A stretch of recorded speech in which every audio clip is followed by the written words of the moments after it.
Okay, we've got Brice Garnett in here as a past champion of the Corrales Puntacana Championship. Brice, you won the first one here as far as the non-Corn Ferry event, but the first PGA Tour event here.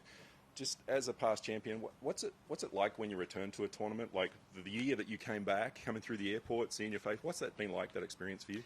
It's been a lot of fun. I know that first year right after I won, I got so many fun texts and calls about people vacationing here and seeing my billboards on the roads in the airport. So that's just a lot of fun. You know, we don't necessarily always get that in the United States, and everybody here in the Dominican is so excited about this event, and they're past champions, and they take great care of us. You played nicely a few weeks ago on another island in Puerto Rico, top 10 finish there, and you got some airtime for the deuce at the Players just a few weeks ago as well. How do you rate your season so far? It has been slow. The West Coast traditionally for me is a struggle. Usually play pretty well in the fall and struggled a little bit in the fall, but like I told my caddy and my coaches and everybody back home, if I'd have had this stretch in the middle of the summer and played well early in the year, it wouldn't have been any big deal. So we know it's been a long year, or it's going to be a long year, and we're just trying to stay steady and keep working the process, and just know that everything is trending, and we're coming to some golf courses that suit my game pretty well. You're the only wire-to-wire winner at this championship. It's a pretty special deal. What specific part of the game do you think is important to win at this golf course? Well, back in 2017 when I played the Corn Ferry event, I didn't like the golf course. I thought it was a bomber's paradise. It didn't suit my game well. Came back with a different attitude, mentality in 2018. You know, kind of dissect the golf course and really believe the second shot golf course. Most guys will be in play off the tee, but you really have to control your irons as far as distance, trajectory with the different winds, crosswinds.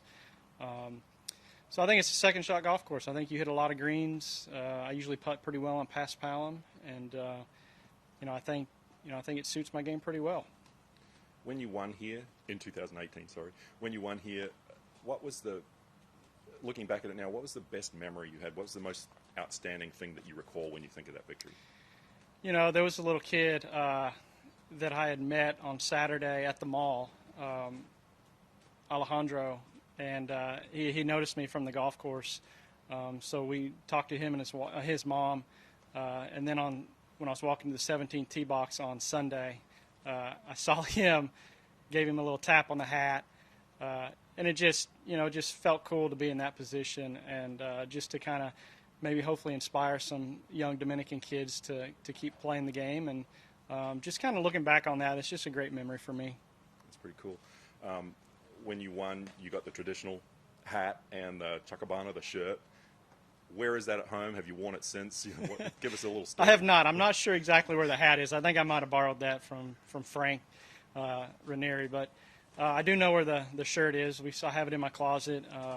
We have a new house now, so we kind of have a trophy room, my trophy, and we actually took one of the tee boxes back home with us, so we kind of have a little setup there. It's a little bit off subject here. What's the best thing you've eaten when you've come to the Dominican Republic and the trips you've made here? The first year we were here, we ate at Playa Blanca there, kind of by the resort, and I had a whole fried fish that I just still talk about to this day as one of the best meals we've had in Dominican. A unique thing about this event is when you won, you were in your 30s. Every winner since then has been in their 30s, which is pretty unusual given the times that we're in, a lot of good players. Why do you think that is, and what sort of chance do you give someone in their 20s maybe winning this week? Yeah, that's interesting. You know, maybe just partly being out of the country, a little more experience travel-wise, kind of understanding, you know, it's a long week with the wind and weather, and the more time you can kind of take off and enjoy the resort and the pool, you know, that might be, you know, something guys in their 30s enjoy more. But I think for the guys in the 20s, you know, there's no rhyme or reason why guys in the 30s win. I think anybody definitely in this field can win this golf tournament. And just one last one from me. When you become a victor here, you become a King of Corrales. What do you think of that nickname? And it's kind of a continued fact here. Yeah, it's really cool. I remember last year doing a little segment with all the past champions, and you know, they love the champions here. I've been greeted, you know, at the airport, at the resort.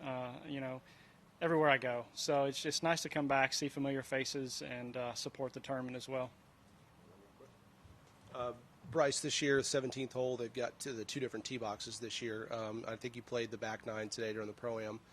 Thoughts on that, and which tee box do you like? Which tee box do you hope they don't use? And yeah, just your thoughts on that. Well, when I won, we played the tee box furthest to the left. So I definitely prefer that tee box. The farther right tee box, closer to the water, is a tough shot. It's going to be blowing 15 to 25 off the right, so you're going to have to start it kind of over the water, over the reef, and let it come back in. So it's going to be interesting. We talked about that today, kind of trying to game prep for it. I think the left tee box, when it's directly in your face, is a touch easier, but we'll see. You don't hear that too often, that you have to start a tee shot out over a reef. So cool. Yeah. Thanks. You got it. And then real quick, we're going to